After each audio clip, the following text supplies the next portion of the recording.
can you see this person's perspective, but can you see beyond this barrier that is in front of you right now? And we do get to that place of gratitude and actually appreciation. Now, it takes us refusing to stay in a victim mindset in order to do that. Getting out of the victim mindset. How many people have, first of all, welcome to Launch Date. Teri is on her way. She got delayed by a train. We'll talk about that in a few minutes. But how many of you have come through what seems to be a traumatic pause? Literally where you are, a traumatic pause as wherever you are right now. I mean, you've come through 2020 and it's been tough. It's been difficult. And your friends seem to be further along than you. Have you ever been in that situation? Your friends are further along than you. Well, we're going to give a listen about friendship to my friend Shelley Fairchild. We're going to do a little different today. And just give a listen. Why can't we hold each other? Now be careful throwing them stones. Yeah. 'Cause you gon' be there someday too. And do you ever wonder if you'll do unto her? Will they do unto you? Oh, so be kind to one another. It's hard enough to make it work. And remember, if you're standing in the back of the line, well, the first gonna be last, and the last gonna be first. So why can't we carry each other? Won't you tell me why? Why can't we carry each other? 'Cause we're just trying to get home, and it's hard to walk alone. So if we're going to the same place, well, why can't we carry each other along the way? Come on, brother. Ooh, got us some blues going on with Shelley Fairchild. Why can't we carry each other all the way? Because we get stuck on roads behind trains. Stuck on roads behind trains, and also probably because we're too busy trying to carry everybody else's crap. So I'm just saying. It Hello, is. sunshine. Hi, baby girl. Well, we've got a fun show about reentry and, traumatic pauses. We're going to talk about traumatic pauses. Now, the whole world's been on a traumatic pause with 2020. Right. But a traumatic pause can be after the death of a loved one. It can be a traumatic pause after the loss of a job. Traumatic pauses are different than, well, we're just taking our time. It's not that. No. And actually 2020 was somewhat of a traumatic pause for people, right? It was Because the whole world. in a blink of an eye, we shut down. And then we opened, right? Mhm. So now we're getting backers and filling our head and our heart space with things that are important to us after a year of topsy-turvy respite, so to speak. You know the thing that I don't want to happen? I don't want to go back to normal. What normal was before, I don't want to go back exactly that way. Well, you know the saying, what is normal to the spider, which is the web, is chaos to the fly. I sounded like a proverb sitting up here, and all of a sudden I was like, call me Gandhi, Yeah. Okay, Gandhi, here's what I put together. Re-entry at your own pace. Others don't get to schedule your re-entry. Not everyone is telling their truth. Fear is okay. Move at the speed that heals you. Ask for help. Mental health is ongoing. And this is the big old biggie. Busy does not mean well. Absolutely. Absolutely. We're gonna pull that list out several times, but I have my little calendar, my little Dollar Tree calendar, Love it. and I just love to fill up my squares. I love to fill up my squares, and my life gets less chaotic when I fill up my squares. But I start realizing, I go, you know what? I get real happy when I have a day that ain't nothing on my square. Hmm. Hmm. And it's important to create those days. And it's also important to set boundaries for ourselves so that when we come out of this year of, ooh, this feels good, right? We Mhm. kind of slow down. This feels good. And then all of a sudden it's like, oh, there's expectations. I've got to go to this and I've got to go to that and I must attend this. And so that I don't even really ever talk to anymore has now invited me to something that I don't really want to go to, but obligation kicks in. When we feel ourselves ratcheting up into that, we owe it to ourselves to go hit the pause button. Let's put a pin in this for just a second. And let me think about this. Being true to yourself in the sense of your own emotional and mental well-being Mhm. is paramount in being living a happy full life. And I don't mean happy by we're all skipping through the tulips, but feeling content and good with how Yeah. we show up and who we are. The whole thing about being busy makes us feel needed. It makes us feel important. It makes us feel vibrant and alive in many cases, but then it can also bring on anxiety, depression. I don't have time to do what I love to do. And we learned that there were a lot of things in COVID, this shutdown year. There were a lot of things we got to do that we had never been. I mean, before the shutdown, if I had a nickel for every person that says, "Man, I just wish I had a couple months to just not even have to leave my house." Hmm. How many times did you hear there's not enough hours in the day? There's not enough days in the week. Well, sister, there's the same amount of hours in the day as there has always been, same amount of days in the week that there has always been, right? Yeah. It's how we prioritize Uh-huh. and how we choose to prioritize ourselves. Truth. Truth. Let's talk about the others. The people who are, I love all the little sweet emojis people are giving. We're getting some hugs, we're getting some thumbs up, we're getting some, hey, you guys can leave a comment wherever you're watching, and we'll bring Sure. those comments on if there's a question. If you have been in this where you go, I have found myself trying to fill in my squares, I'm making myself busy, not for me, but so I can satisfy everybody else's expectations. Eh. Let's talk about how we know a friend is real. Ooh. Uh, okay. Have you ever experienced they only care about you when they need you for something or need something from you? Mm-hmm. They just somehow are never available when you need them. I'm busy, I'm out of town, or they just, oh, I didn't get that message. Mm-hmm. Your problems are always nothing. Oh, you'll be fine. Or they You ha- trump that. They trump that with you tell them you share something, a truth with them, and then they trump that and go, well, girl, let me tell you about that time this happened to me. And it's Mhm. like, well, wait a minute. I'm having my moment. It's my time. It's my You're not time. identifying with me. I have the talking stick right now. I have the can. That's right. It's my can, and I'm going to share my thing. That's You right. have you have to downplay your needs, or now here's the big one: your success. Mm-hmm. Mm-hmm. Real friends are inconvenient to each other gladly. So let's unpack this. When we are listening to others, make sure others are worth listening to. Absolutely.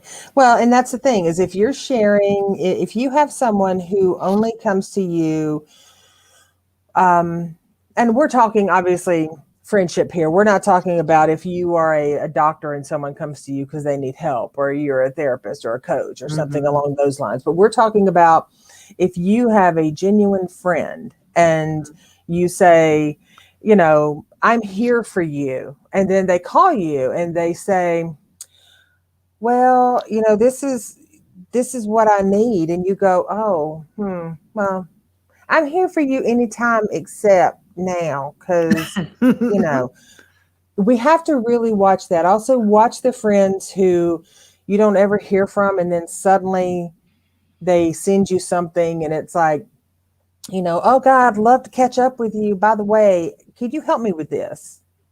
That's a backhanded, I really don't care how you're doing. I just, again, need your help, you know.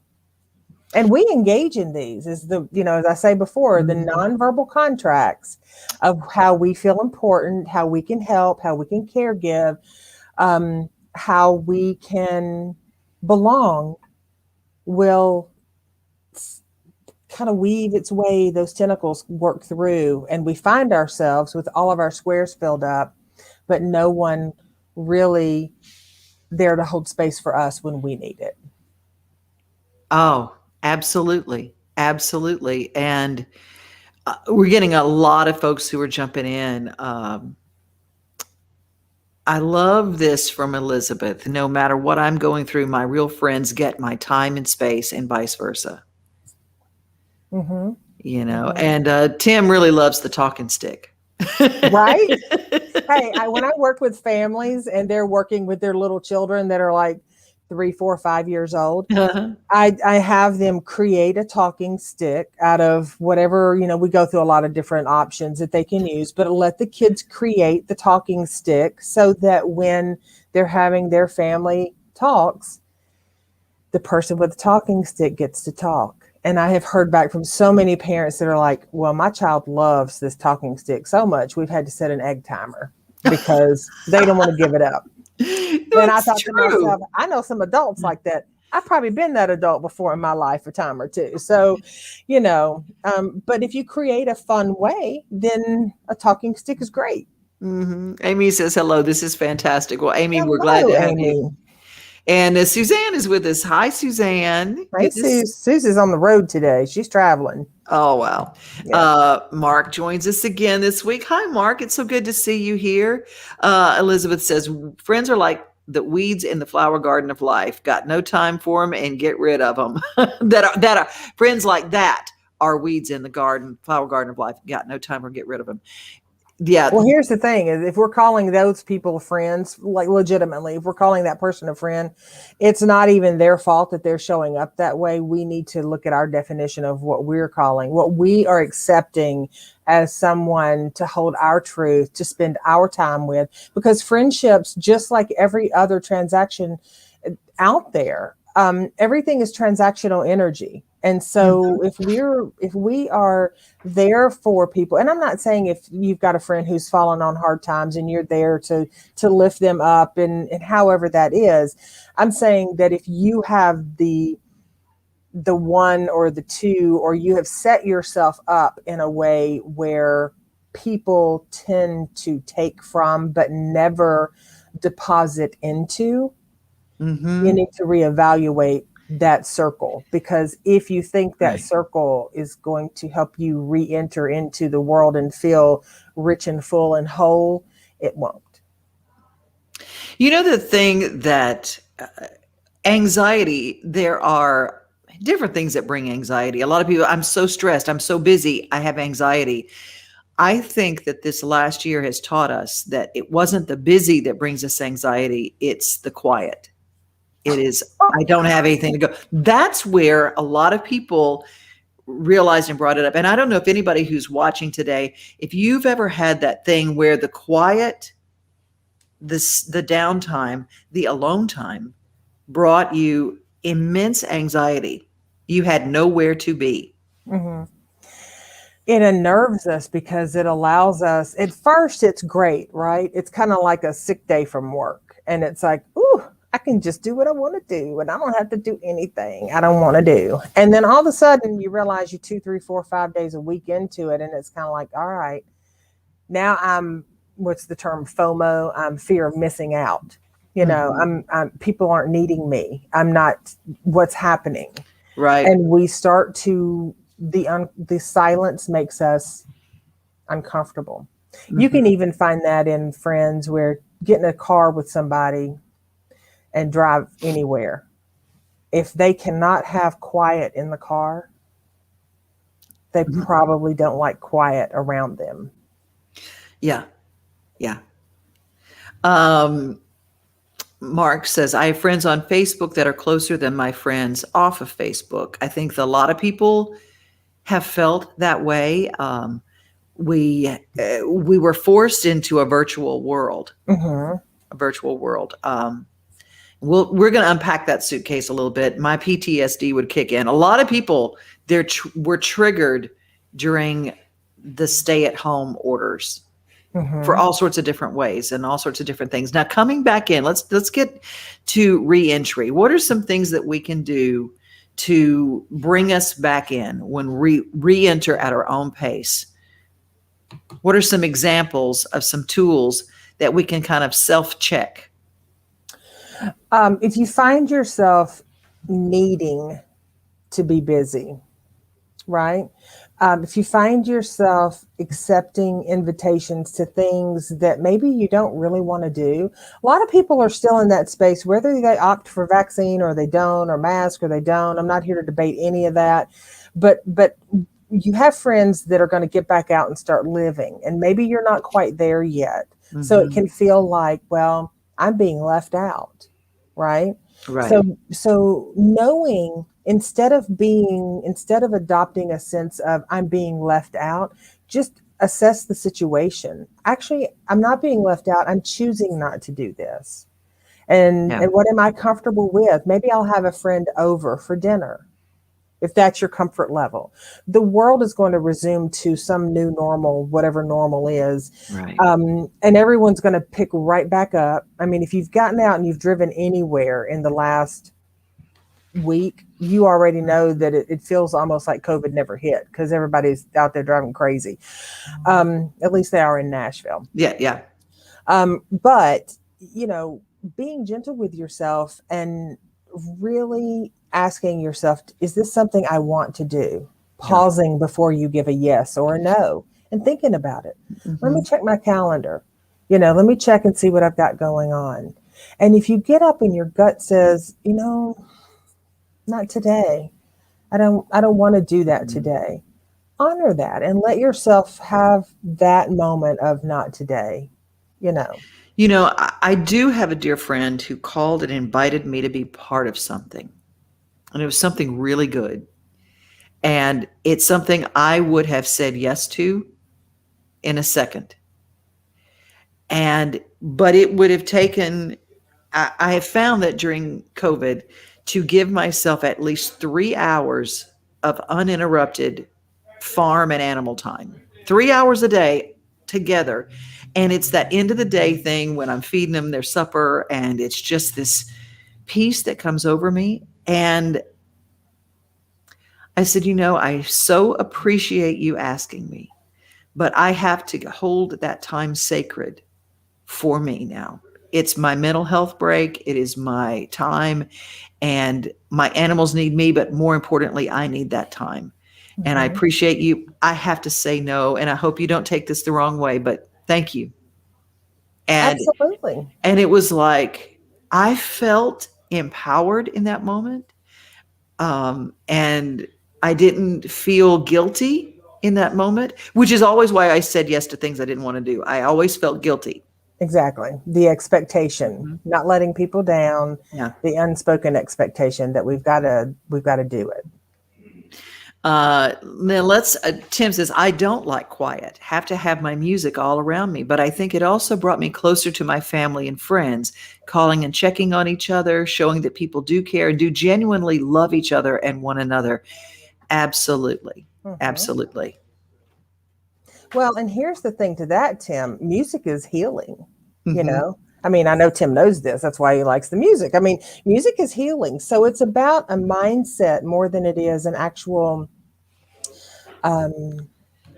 sort of environment that we create. But saying yes to the things that we want to say yes to, and saying no to the things that we want to say no to.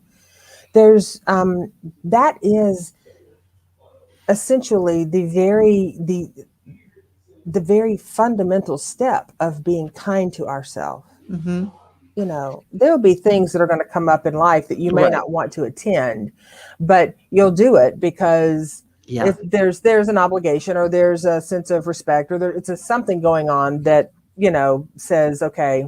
I mean, we have weddings, funerals, baby showers, there's all kinds of stuff that happens in life that, we feel moved to because it means something to us. But then Right. there's those squares on the calendar that everybody's getting back out into life. So we got to hurry up and fill them all up again.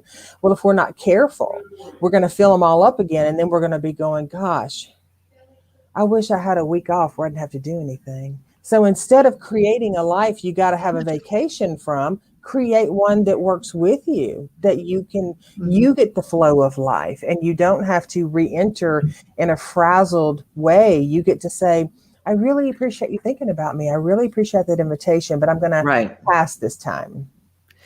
Yeah. And you can say no to something good and it still be good for you.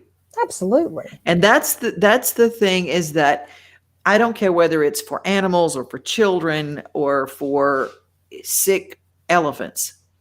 I am not denying that there are a lot of good things to do out there and to fill up our time with, but it is okay to say no when we have to take care of ourselves. And you guys have, thank you for all the thumbs up and the thing that says, good for you. It was a real struggle for me to say no.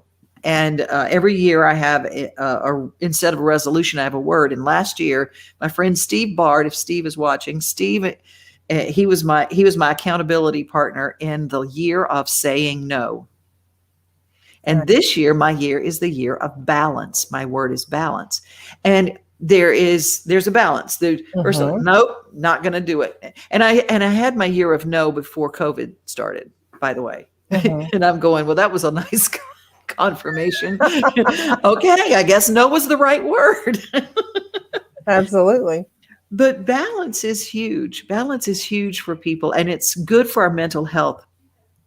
And asking for help is something that's really tough too, because that looks different for everybody. Whether it's life coaching, whether it's the therapist. Now, here's my thing, and I know that I'm gonna throw this out there, and you got the you got the DR with your name, so I do not ascribe to the fact that we cannot get better.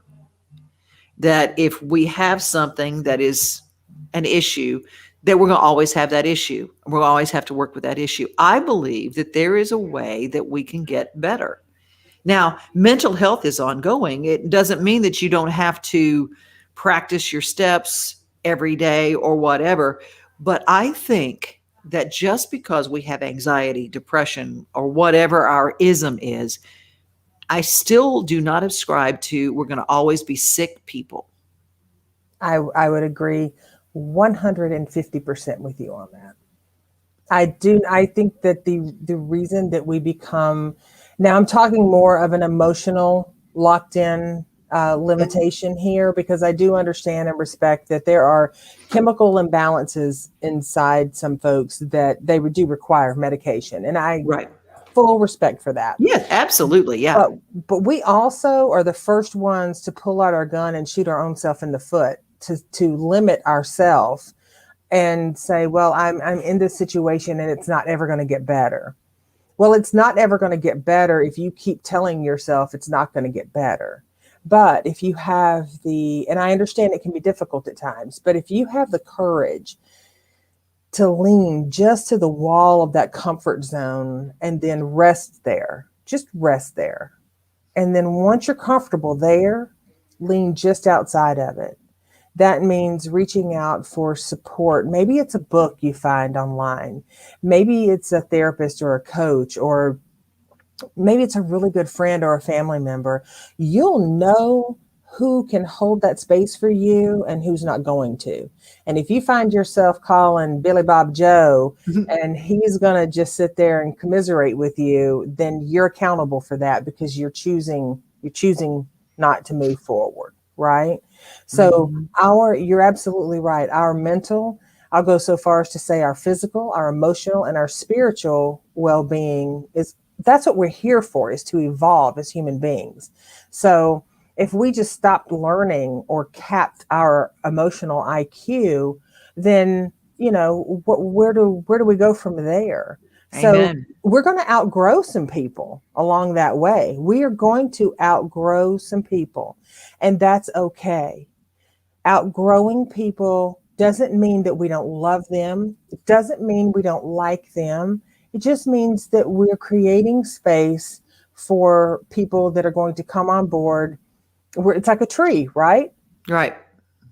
We're just going to keep, we're going to keep evolving. We're going to keep growing. The leaves are going to keep coming. Some leaves are going to fall off, but everybody has a purpose, right? Right. And when we find ourselves foregoing our own mental, emotional, physical, or spiritual well-being for the sake of pleasing others, we have become our biggest betrayer. I need to stand back on that one. Boom. I'd drop a mic if I had one, but I don't. No, I but seriously, know. we're our biggest betrayer if we know that we're doing that and we still convince ourselves it's okay. It's not okay. Yeah. There's no judgment there. That's just not okay. And then let's go back to the idea of how to know if a friend is real. Okay. We've all had those friends who are only comfortable with us when we're sick. That's the friends that we outgrow. The people who are always there, but they love to caretake us. And in some rooms, they call it an enabler, or they call it codependency, or whatever. Bottom line, if someone is more comfortable with you when you are sick, that's not a good friend. That's the Billy Joe Bob that you don't want to commiserate with, because they are only happy if we can make them feel that they are irreplaceable in our sickness. And here's the thing with that, Devon. Sometimes it's not even that they feel good about it. Sometimes it's that they have a stronghold over us. Ooh, And the power play. they are working to keep us. And just for clarity, when you say sick, I know that you mean in a mental, emotional, spiritual, whatever kind of limited place. Yeah. But when they're working towards that, and it makes them feel a sense of whether it's enabling, power, control, caregiving, because it's different for everybody. When they start losing that grip, they will also lose their shit. I mean, they're going to either control you more, or suddenly, well, you just don't need me anymore. I just must not be, you must not need me anymore. You've outgrown me. You've got other friends. And it's like, are you kidding me? Like, that's those are hard conversations to have. A dish of guilt. Never tasty. Never tasty. Right. Amy, thank you so much for saying that. And we're glad that we can be of service. That's what we do here every Wednesday. Launch date is here every Wednesday at noon. And these are real conversations, and you are a big part of our conversation. And we follow through, and especially Teri goes back. And if you guys leave a comment, she answers them and goes back. And we love when you reach out to us. It's important to know that to call someone friend is a real privilege. And there's a difference in that and acquaintances.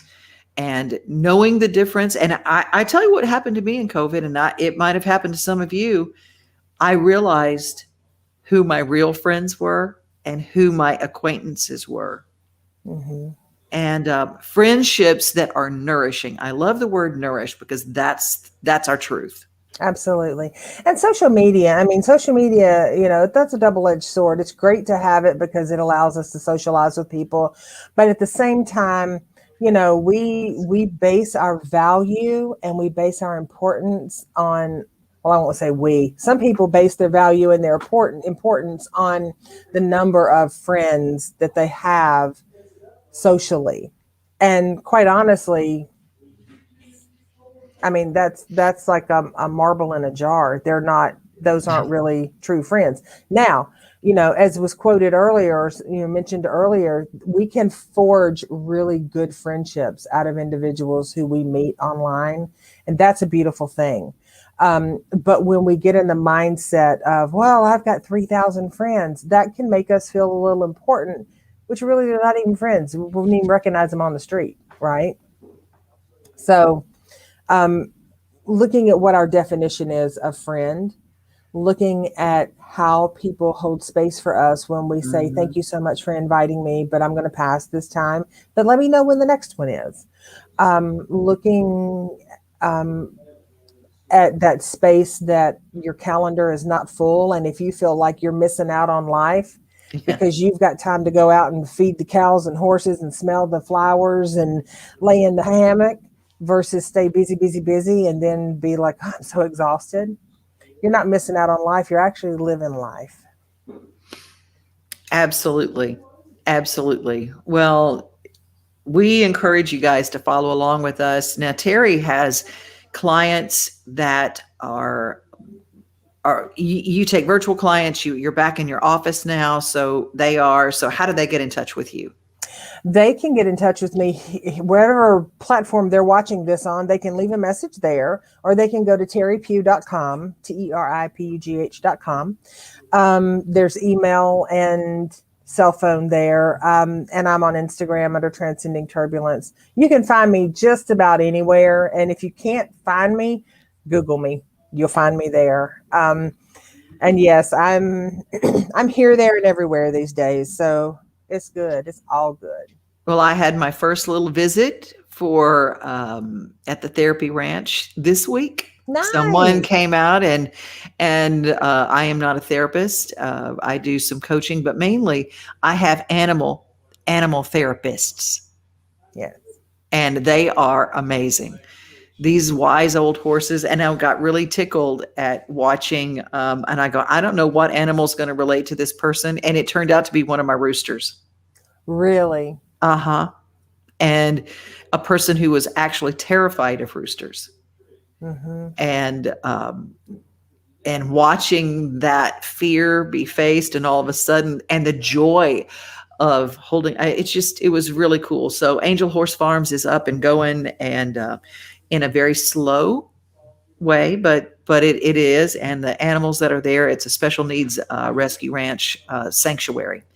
So I'm going to jump on here, and I'm going to say this because you know me. There ain't no need to justify whether it's fast or it's slow. It's up and it's going. Oh, that's right. That's right.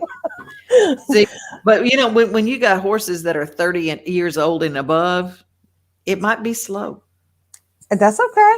It might be slow, and it's okay. It's at their pace. Mm-hmm. So there you have it.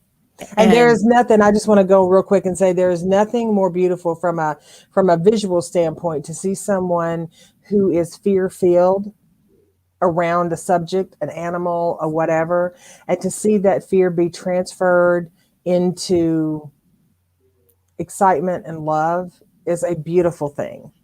It truly is. And we all have the capacity to do that. Mm-hmm. I ain't going to ever love a snake, though. I'm just going to say it. Well, you don't know. I do. I mean, I'm going on the record and say I'm terrified of snakes, but I'm just going to keep my distance like I do with lots of people. It'll all be good. They got their route. I got mine. It's all good. Yeah. I laughed because the other day someone sent me a video of a woman that found a python that had been abandoned in a park, and it was underneath a thing, and she reached and said, oh, bless her, its little heart, it's got ticks on it and everything. And I thought, first of all, I did not know snakes got ticks, but I did not know. Then they took it in. She was just loving on this snake that she had never seen in her life. And I'm like, you a strong ass woman. I'm like, no. I said, there's some things we don't have to face. I'm not going to face all my fears. This is my year of balance. So I'm going to balance my fears. That one is way over there. Some fear is healthy. If you have a fear of stepping out in front of a bus, you probably don't need to try to face that because you're probably going to lose. That bus is going to run your ass over. So, keep that fear in check. And I love Tim. Amen, Terry. Sometimes a slow go thing is most of the time an awesome and amazing blessing. I'm with you. No snakes. Absolutely. Elizabeth says no snakes as well. Okay. There's facing our fears and there's being reasonable about all of it. Well, you guys take care. You can reach me at devonodey@gmail.com and Terry Pugh, Transcending Turbulence, Teri, Terry, because I misspelled it for the first 6 months that I knew you. It's okay. It's all right. Because I answer to it, whether it's 2 R's in an I or 2 R's in a Y. I just say, that's me. It all sounds the same, no matter how it's spelled. I love it. Well, you guys join us next week and have a great day. And like Terry always says, increase the peace, guys.